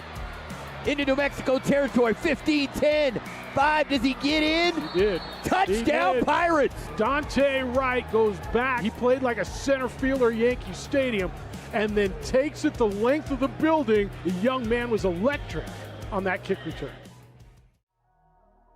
Do you not enjoy this? No. Would you rather not do it? That's not in the cards. Why not? It's not an option. I've worked so hard for so long. I've built myself up to a position and I've dug myself into a hole. But I feel like you've reached a point in your life where, correct me if I'm wrong, you could do other things. What am I going to do? There's nothing like a fight night check. That's the beauty of fighting. Let's get to your next winner here, Boone. And this time we're not talking about rookie. We're talking about a veteran fallout. Who's a winner to you from the NFL draft?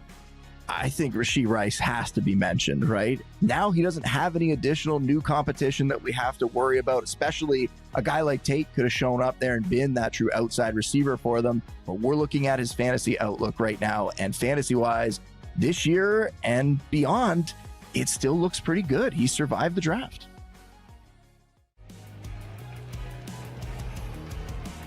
Edwards has got it. Throw, tip, intercepted. Destin Mack, the INT. And he makes the biggest play of the game defensively for Orlando. Great coverage on the back end by the Orlando Pirates. 4th down and 4. Destin Mack in coverage. Big time hit by Kyrie Coleman leads to the interception. Zoom in on the 5 there, because today is May 5th, 5-5, Cinco de Mayo. And what better way to celebrate the holiday than to power rank the best remaining 5 guys in the playoffs right now that also, you guessed it, wear the number 5. So we will start at the very top, as every good list does, starts at number 1. And Justin, I think this was the easiest remaining number 5 or player that wears number 5 to rank in our 5 guys remaining that wear the number 5, because the best player left in these playoffs to wear number 5, it's, drumroll please, it's Anthony Edwards. And I will give ourselves a little bit of credit, because we ranked this list yesterday before all of the games, before all of the action last night, and we said it's Anthony Edwards. And then Ant shows out, shows off, coming off the bench, even though he was just a couple of weeks removed from that hyperextended knee. Nobody expected him to be out there, but he was, and he was a spark plug for this Timberwolves team to take down San Antonio in game 1. So the best remaining number 5, it's Ant, right? It's not even close. The only evidence that we need to go back to is what we saw last night in game 1. He willed himself a gutsy, gritty performance, efficient 25 minutes of action. We're like, okay, maybe we'll see him in game 3, maybe game 4. He said, nah, I'm just going to come back and shoot these fadeaways over De'Aaron Fox. He is going to be the key cog in this Minnesota team if they want to advance to their 3rd Western Conference Finals. Cayleigh made some great points about how she wasn't surprised that they won, let alone that Anthony was able to play. This is what Ant does.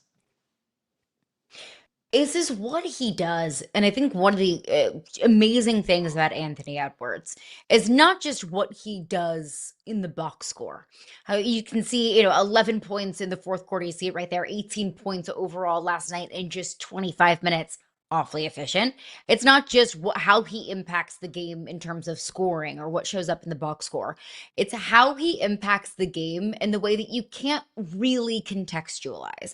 The way that he impacts his team that doesn't show up in the points column, that doesn't show up in the record books. It's the way that he impacts his team, and it's just a vibe.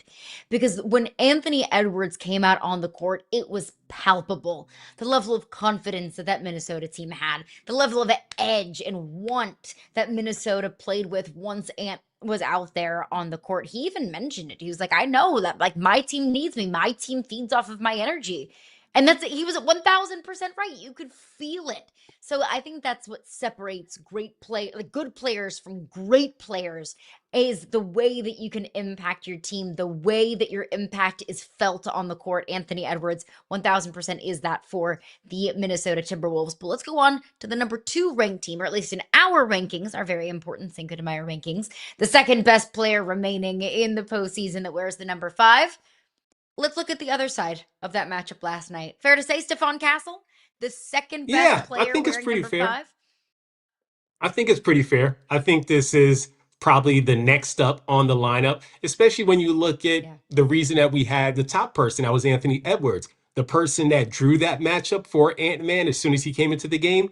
This number 5, 5 on 5, play Lunas. I got 5 on it because Stephon Castle is going to be very important to the Spurs. Offensively, they were out of rhythm yesterday. Stephon didn't necessarily wow you in the box score. He's not going to have the most shot attempts, but he is going to be the person that facilitates the offense. He is important to the Spurs. When things break down, he can get you with his first step going to the basket, and he had a few of those. But I think that Castle is going to have to make sure that Wemby gets into a groove, finds his spots. It all is going to start with Wemby as well as Fox. Castle is one of those point guards where he can go for 20, but he doesn't need to go for 20. And I do think that by proximity of the 5s, he has to be the second most important 5 that we have in the playoffs because he's a great two-way player. And right now, Stephon Castle leads the Spurs in postseason points. It's not Wemby, it's not De'Aaron Fox, it's Stephon Castle. And while it's incredibly close, Stephon Castle has absolutely stepped up in this postseason. And what makes this Spurs team so tricky, in my opinion, is because it's not just one guy. It's not just Wemby, as wildly important as Wemby is. The Spurs team can beat you in so many different ways. Because on any given night, Wemby could drop 30 plus, or it could be De'Aaron Fox, or it could be Dylan Harper, or it could be Champagnie, or it can be Stephon Castle. He is such an incredibly important piece of this pie of this Spurs team that makes them legitimate NBA Finals contenders, at least in my opinion. So he is number 2 on our list of number 5s in the NBA postseason. Let's look at number 3. Now, our final 3, I think, Justin, that was the trickiest of it because there were plenty of arguments to be made that you could kind of shift any of these guys around, but we landed on number 3, DeAndre Ayton. Not necessarily a guy that you could rely on a lot in the regular season for the Lakers, but he has been so incredibly consistent for this Lakers team so far in the postseason. He has been incredibly. He's averaging a double-double. I had to look at the stats again. I was like, wow, DeAndre really has been consistent. You brought it up, and I did a deeper dive. And we know why DeAndre is going to be important because defeating and trying to upset the reigning champs in OKC is a tall order. Now, if you had LeBron James from Cleveland when he was scoring 25 straight points against Detroit, maybe the DeAndre Ayton wouldn't be needed that much. Or if you had LeBron back when he was in Miami, or maybe even LeBron when the first iteration really of the Lakers, when he was with Anthony Davis playing in the bubble, winning a championship. But no, this version of LeBron needs help. We're not sure how healthy Reeves is going to be based off of what we saw later in the first round against Portland. We're not sure, or sorry, not Portland, in the first round that they're able to advance past Houston. We're not sure if Luka's actually going to show up in this series at all. Because of that, Ayton needs to step up and turn into essentially, I think, like a Tyson Chandler when Jason Kidd and that Mavericks team was able to win a championship, catching all the lobs possible and trying to be a rim protector anytime that Shea comes to the rim. I mean, I said this. I mean, obviously, LeBron is carrying this Lakers team. He's been the most dominant Laker, at least in that first round series against the Houston Rockets. But DeAndre Ayton was the most consistent because even on a night when LeBron James's first couple of games were starting to catch up with him, when he looked like 41-year-old LeBron James, just 10 points and 8 turnovers for LeBron in game four, it was DeAndre Ayton that stepped up, that led that team in points, 19 points, 10 rebounds, even in a losing effort. DeAndre Ayton did his fair share to be able to get that game done. So DeAndre Ayton been huge for this short-handed Lakers team so far in the postseason. But let's move on to number 4, a guy who is feeling himself this morning after a massive win last night against the 76ers. He's earned himself a quesadilla and a margarita on Cinco de Mayo, and that is Jose Alvarado. We have him as the 4th-ranked number 5 left in the postseason. Now, one thing about Jose Alvarado is he is not always, Justin, going to massively show up in the box score, but he is such an incredibly important piece of the entire, scope of this Knicks team. Grand Theft Alvarado, New York City's finest, Christ the King legend. He may not play 10 minutes, maybe he only plays 5 minutes, but I promise you, there's not another number 5 on this list that is going to maximize the time that they are in the game at more than Alvarado. He has been always a pesky defender. We saw this immediately when he came into league back when he was playing in New Orleans. He did it to CJ McCollum. I'm sure he's going to be able to pick BJ Edgecombe or Tyrese Maxey's pockets. He doesn't play that much, but every time he comes into the game, he's an energy booster. The Garden loves him, and I think you have to love any player like that. You spoke about his box score. The stats aren't going to show his true value, maybe the plus or minus, but all the intangibles, diving on the floor, taking charges, all those small things, even just making noises or just screaming at somebody, getting up in someone's chest, a small little scuffle here and there as if he's going to fight. Like, this is what Alvarado does. He's like a gnat at a barbecue. You can't kill him. Like, he's always annoying, but he's always going to be there. That is such a great analogy, right? Because he's not going to be, I don't know how many opposing teams, like when the Sixers were coming up with their game plan for last night, they were like, we got to, who we need to stop? Jose Alvarado. No, of course not. Because this Knicks team has largely been fueled by OG, Mikal Bridges, and of course, Cat and Brunson. But Jose Alvarado plays an important piece. Maybe it's not the biggest piece. He doesn't have the biggest slice of the credit pie, but he's got an awfully important one. But let's round out our top 5 list of the most important, most impactful number 5s left in the postseason. And the irony of number 5 of 5 on this list being a guy who plays for the team that I have the most confidence in to win a championship this year. And that's Lu Dort. Of course, everyone's favorite, right? Justin, everyone's favorite, good sportsmanship guy in Lu Dort. In your opinion, why is he number 5 of 5 on this list? He has to be number 5 because of the strength that you think about this OKC team where they have the reigning MVP. Shea may be able to win it again this year. Think about the importance of Lu Dort just specifically on offense. How much is he going to be needed? You have Shea. When J-Dub is healthy, he'll be the number 2 option. Chet, the number 3 option. Lu's not going to be the focal point on offense. So I don't think he's as important or pivotal in this series. If you go to the other side, yes, he's going to draw those matchups with LeBron, but we just spoke about this. LeBron is only going to be able to put so much on his back and shoulders. This isn't young LeBron. LeBron's still going to be able to walk into maybe a 26-7-7 game, but I don't think Lou is going to have to come into this game saying, I'm the LeBron stopper. I have to make sure that this guy does not beat us. LeBron isn't going to have that type of performance. Now, his ranking would move up if Luka Doncic is fully healthy. Now, that is when I'd make an argument that you could put him maybe in the 3 category. I don't think higher than Stephon Castle, but right now Lu Dort has to be lower than that because of LeBron in addition to Luka not being available. It's also a factor of just the team that he plays for. This Thunder team is so stacked when you have SGA and J-Dub and Chet Holmgren, Isaiah Hartenstein, so many important pieces of this puzzle. It just kind of by nature just kind of pushes Lou Dort down in this hierarchy of importance on this Oklahoma City Thunder team. That they are such a wagon, that they are such a deep team, that Lou Dort may not necessarily play as important of a role on his respective team than maybe an Ant on the Minnesota Timberwolves, because it's a factor of one, his game, and two, the pieces that are around him. But you mentioned Luka Doncic, and his impact for this Lakers team obviously is impalpable, but also the way that can impact and affect the Oklahoma City Thunder's game plan as they go into this matchup. Fitz and I were having a conversation about, will Luka be back? Can Luka be available? When can he be available? And a point that we were kind of throwing around was Luka obviously is not going to be the fastest guy out on the court. I don't think that that's saying anything. That's not a hot take, right?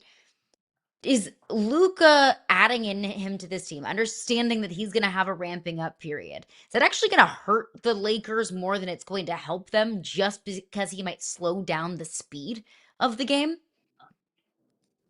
I can't say that it will, because if you look at the way the Lakers were playing earlier in the season and the best version of themselves, option one was Luka. Austin Reeves essentially was the second best option, and then LeBron would float between option 2 and 3. It may slow down the flow of things, but one thing that this Lakers team is going to need if they're going to dethrone OKC is scoring, and no one is better at doing that than Luka. Now, in terms of efficiency, I think his shot volumes are going to take away from a few other people.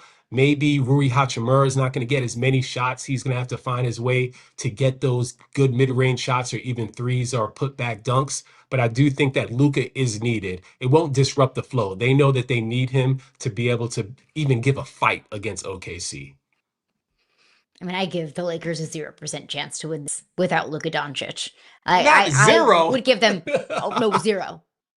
0% chance to win this series with Luka. And even with Luka, it's going to be an incredibly long shot to take down that wagon that is that Thunder team. We have so much more NBA breakdown to come. But first, the Met Gala was last night, so we have to look into some of the best dressed athletes that we saw on the first Monday in May coming up next.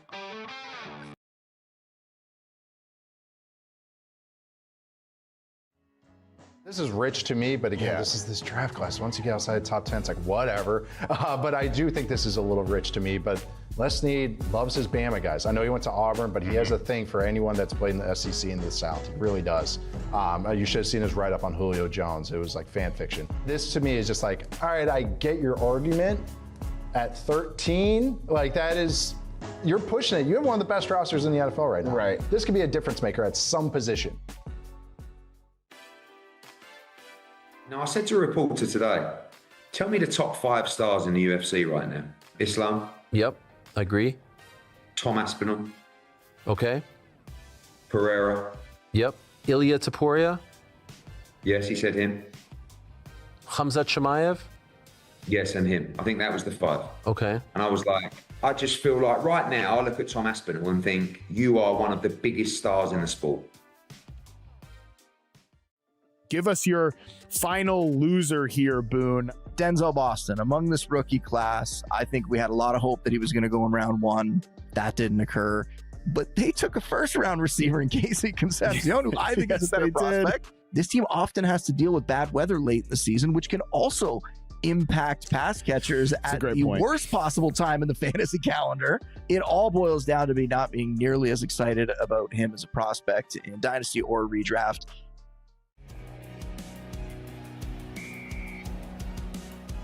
Edwards on second down, deep shot, end zone, jump ball caught. What a catch for 6. Edwards drops a dime, and Tulsa with Spencer Tears answers right back. 4th down for Orlando. They're taking an end zone shot, and they've got another touchdown. Paxton DeLorette is dealing on a Sunday.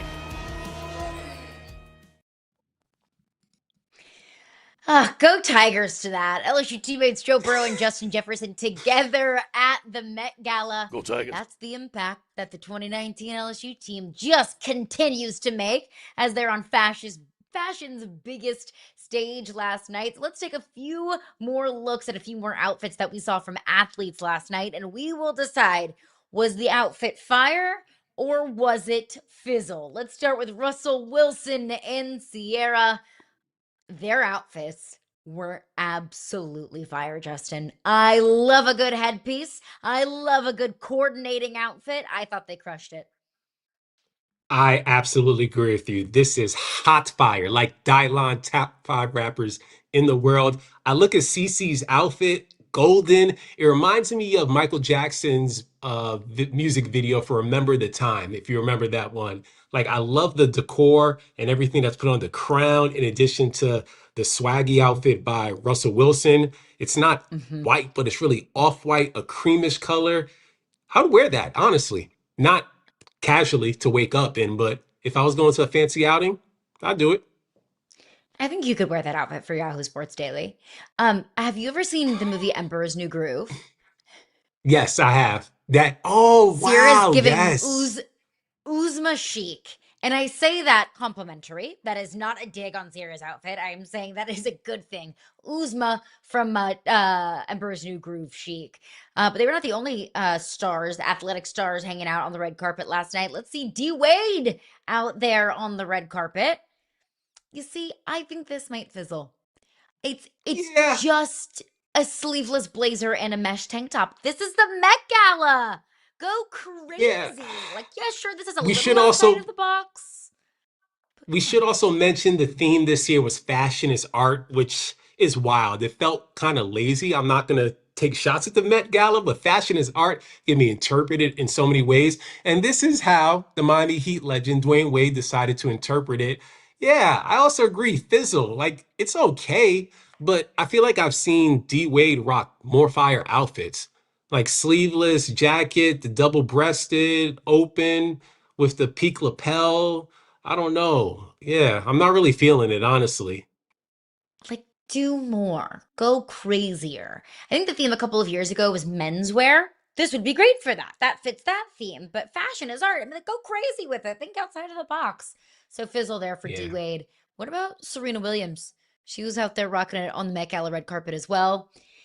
I love Serena Williams, but this is a fizzle for me. I don't think it's doing her any favors. I agree. I love Serena as well. She is the GOAT. I've seen so many of her tennis matches. I'm a huge Goat. tennis fan. I feel like Serena can't do wrong whatsoever. I won't say that she's doing wrong here, but this is more of a fizzle. They didn't really do anything for me. I understand the vision, and I'm not sure who the designer was for this, but I do love the hair. The glam, A1, the hair looks good. The pose, she knows how to strike it. And Serena's amazing, but nah, wasn't really feeling this. The hair, the makeup, the shoes, fire. The dress, it leaves some more to be desired, in my opinion. Stephanie Aisha Curry, also out there on the red carpet at the Met Gala. I have to again, like, Aisha looks beautiful. She looks stunning. But she looks beautiful like for the Oscars or for the Grammys or for the ESPYs. I want more for the Met Gala. Like, I want weird, I want funky, I want crazy. And the hood for Steph, like, you can't just add a hood and say it's Met Gala worthy. Have you ever heard of the video game? And I think they also had a movie like Assassin's Creed with the guy that has the Assassin's hood. Creed. This is what it reminded me of, honestly. Like, I understand what they're going for. Yes, I'm going for a fizzle as well. I didn't mind Aisha's outfit. I think that it looked good. Glam once again in looks the great. hair, A1 and flawless. But yeah, but also in fairness, I do think what's important to note with a lot of these looks, regardless of it being the Met Gala, is in terms of expectations. I've never looked at Steph and thought, okay, swaggy, he really cares about fashion, amazing three-point shooter. He's going to be a Hall of Famer. We know all of that. But in terms of fashion, I just don't expect that from him. I did expect that from Dwayne Wade. I expected that from Russell Wilson, who has some good taste. And of course, he better, especially being married to Sierra. But it's fine. Maybe a fizzle, but I wasn't expecting something over the top.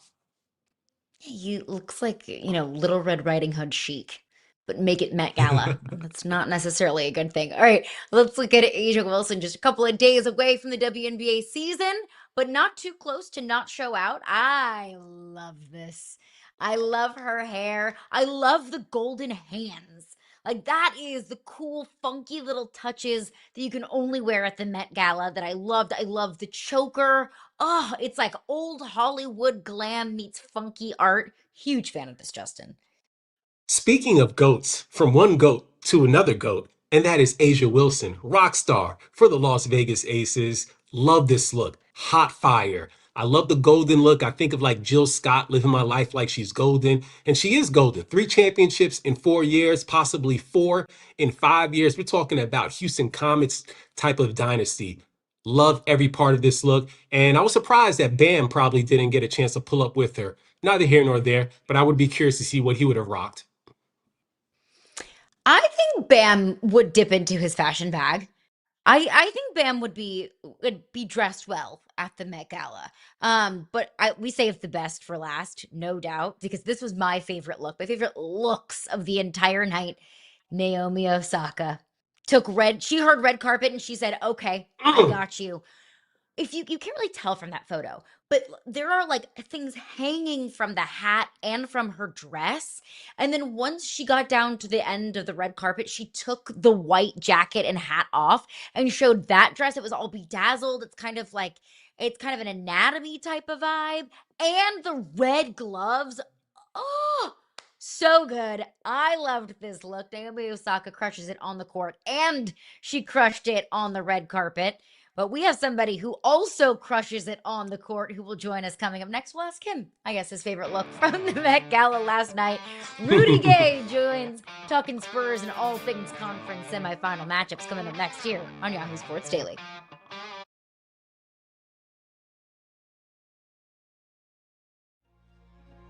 Broader question, I think, from the Phoenix side.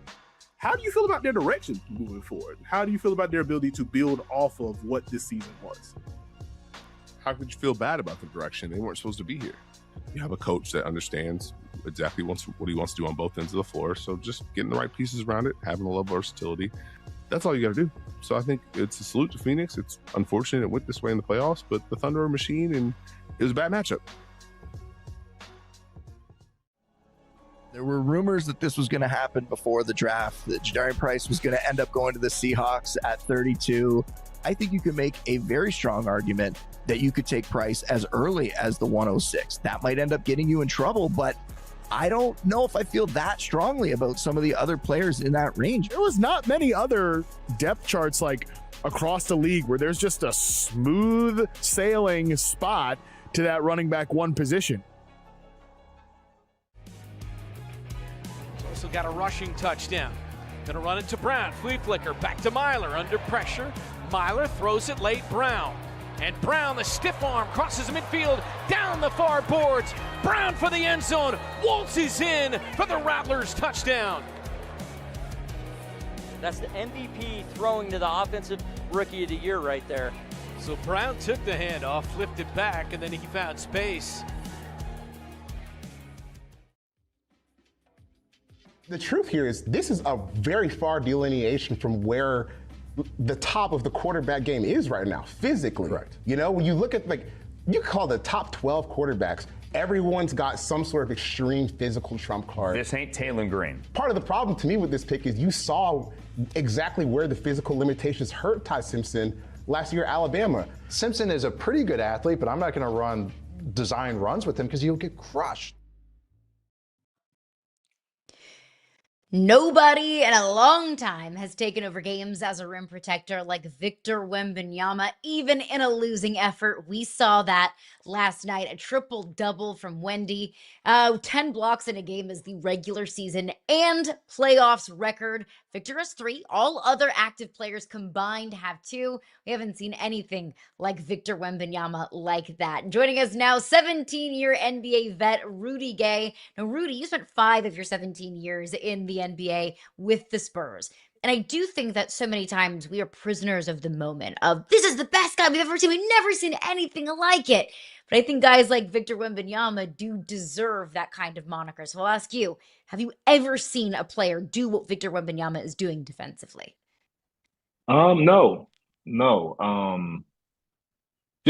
Just basically as a rim protector, period. And whether he blocks a shot or not, people are changing their shots to get around him.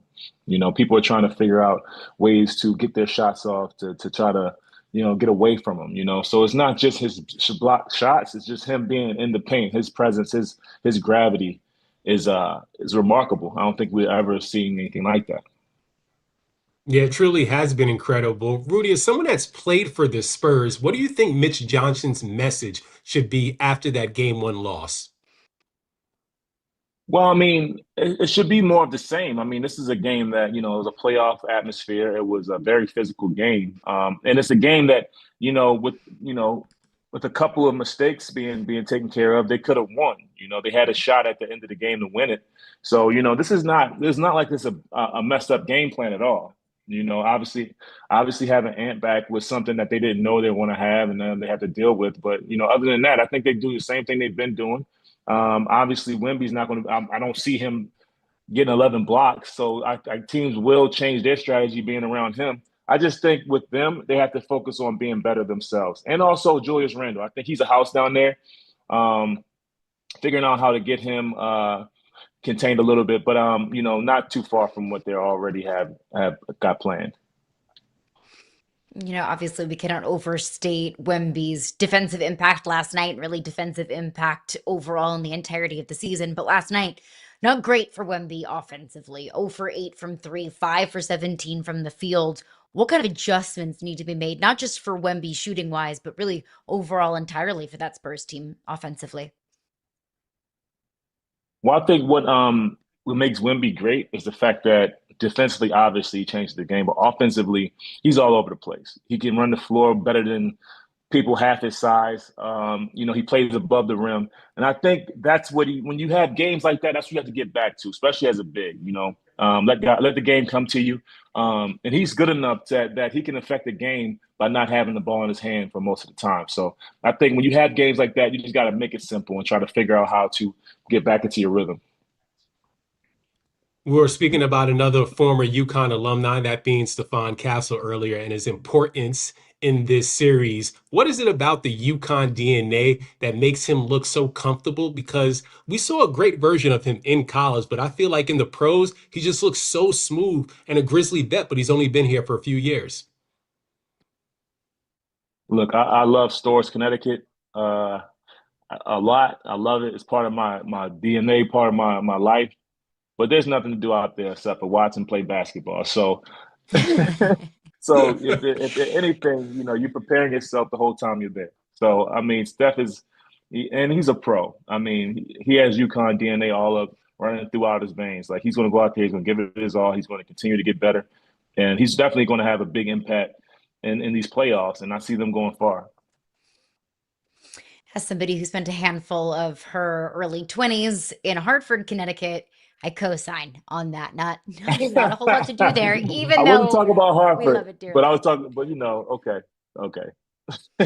I have family in Maybe just Connecticut. Central Connecticut as a whole. Yeah, I have family in Connecticut. I can't talk too bad about it. So it's a great place, great people. I Yeah. do want to switch over to the East, though. Another game that we saw last night. The Knicks absolutely waxed the Sixers, coming off of waxing the Atlanta Hawks in the final game in that series. Is this the Knicks' year? Are they going to find themselves coming out of the East? I think it's quite possible. I think they're starting to understand how they can utilize Cat in the offense. He's a great player. He's been a great player for a long time. And you can kind of see early on in this season the kind of frustration he has trying to figure out how he can affect the game. And I feel like they figured that out. But on the other end, the one thing about this is with Philly is we never doubted their talent. It's just their health. And I don't think that quick turnaround helped them. So I don't see the series being that lopsided. Did the Knicks have a good chance at getting to the finals? Yes, I do think so. But I think a well-rested 76ers team is going to give them more of a fight. Rudy, we are just speaking about the adjustments that you want to see from Wemby and the Spurs. Flip it to Philadelphia's side. What adjustments would you like to see them make moving forward? In addition, do you view this as possibly a legacy-changing series for Joel Embiid, knowing he's never gotten out the second round? No, we're talking about the MVP here. I think he's still his legacy can only be added to. But he's already one of the greats and one of the greatest bigs we've had in this league. I just want to see him healthy. I want to see him out there giving it his full 100%. The thing about it, when he's feeling good, the team plays well because he can move his feet. He's able to do a lot of things on the court. When he's not moving well, when he's not playing well, he's just in the way. So, I think that affects the other players. So, that's why I said the quick turnaround didn't help. But, I really want to see them healthy and them running up and down the floor, because Maxey and Edgecombe, they're not going to wait for him. You bring up Edgecombe, and we just talked about how Stephon Castle has been able to make a massive impact for that Spurs team so early in his career. Edgecombe, as a rookie, making a huge impact for the Sixers. We saw a close Rookie of the Year race between Cooper Flagg and Con Knipple, two guys who are also massively impactful for their respective teams.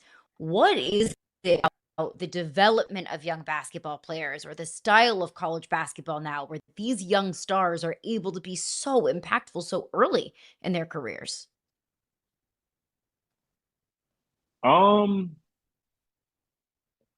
That's a good question. I think the quick answer is the business aspect of it is is starting in college now, whereas you have certain guys that are sought after, and whether you work your way into something, but whether you work your way into a lineup or whatever, you realize that you have to play with certain people because of the business aspect of college basketball. So I think that's the biggest thing. I think BJ understands where his place is and where his spots are because of that, and because he's learned it in college. And also, the other thing about him, and I can't say this is about a lot of players, I've never seen anybody as mature as him out there, and hearing him speak and just playing basketball with the kind of confidence he has in a long time. I think his confidence is what makes him great. I'd even argue to say maybe even has more confidence than a Con Knipple or a Cooper Flagg. But obviously the talent is not exactly there where Cooper is. But I say the confidence is there, and I think that's what helps him. Rudy, want to shift gears to another one of your former teams, that being Memphis. I've had a chance to live in Tennessee, so I know there's more to do in Memphis than Storrs, Connecticut. I can attest to that. With that being said, this is a huge offseason for Ja Morant and the organization. The path to contention for Memphis grit and grind, is it with Ja or without? When you talk about path to contention, I think there's no path without Ja for this team. He's the heart and soul of this team right now. I think his health and his availability is really important to the franchise and the franchise moving forward. Now, whether they choose to move forward with him, it will have to be for something special, because Ja is a special player. So, if I'm a businessman, I'm going to want something in return that can do exactly what he does or better. So if you can't find that, you have to ride with Ja and try to help him become as available as possible and run with it and try to do something around him because he's that great. I want to look at the action in the NBA tonight. Lakers, Thunder, Game 1. Now, you played 17 years in the league. That's an incredibly long career. LeBron's on year 23 at 41 years old, and he still largely carried that Lakers team in the first round. Put into context for us as somebody that played the game at a high level for a long time. How impressive is it what LeBron is doing? Physically, we know what he puts into, his body, into the game. So you would kind of expect that. Even that is impressive. Even if you do put that much into it, it's impressive to be that durable, that available. We just talked about Ja, who, his availability hasn't been there. So we talk about somebody that's 40 41 years old. Not comparing or contrasting. I'm just saying how hard it is to play and be available that long. But the mental aspect is what's more surprising, not surprising, but admirable. I've been in those locker rooms with those 19-year-old guys and listening to their music and their way of thinking about the game, and that can get more exhausting than playing 48 minutes in a basketball game. It's wild to think that he's still playing. I don't know how much longer he can go. We'll see, but maybe next year. But we will enjoy the time we have with LeBron.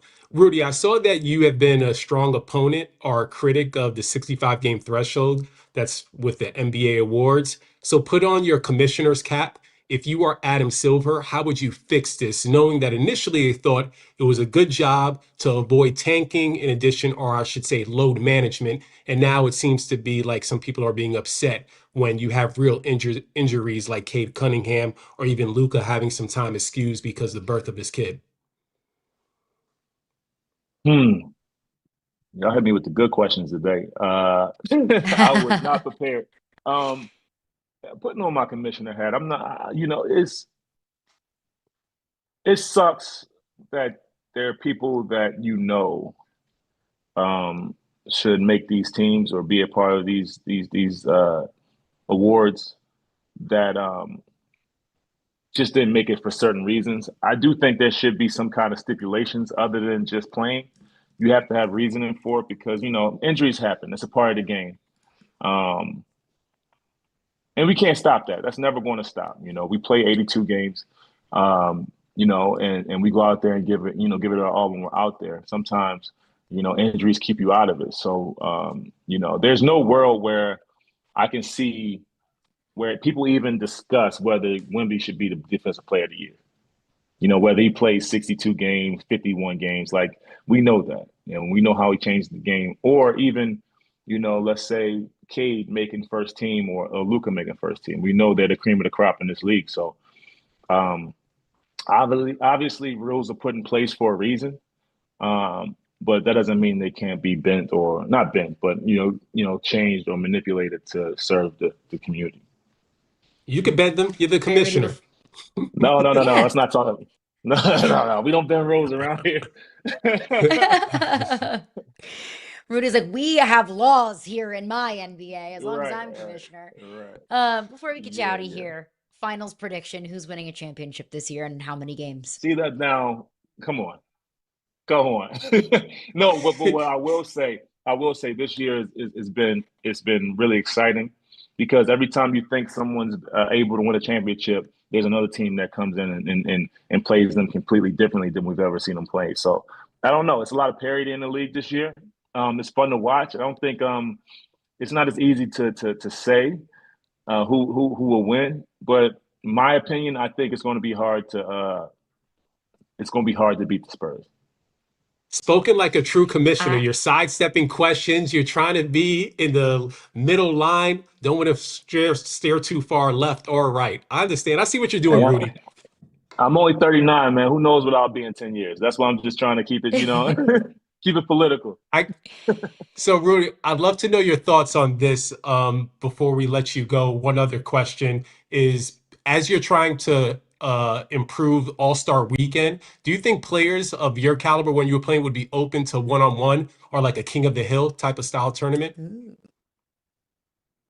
I think it'll be fun to watch. One-on-one culture is really, really getting bigger and bigger.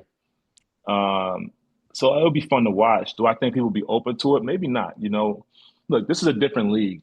So, the game is changing. The game is way faster. As we see, it's a lot of injuries, a lot of different injuries, a lot of injuries that we haven't seen, this common. So I'm not sure if guys want to do, anything that competitive outside of the game. But it'll be fun. It'll be fun to watch, if it does get implemented. But I'm not sure if guys, or if I'm a GM, I'm not sure if I want my guy doing anything extra during the season, other than being rewarded by being an all-star.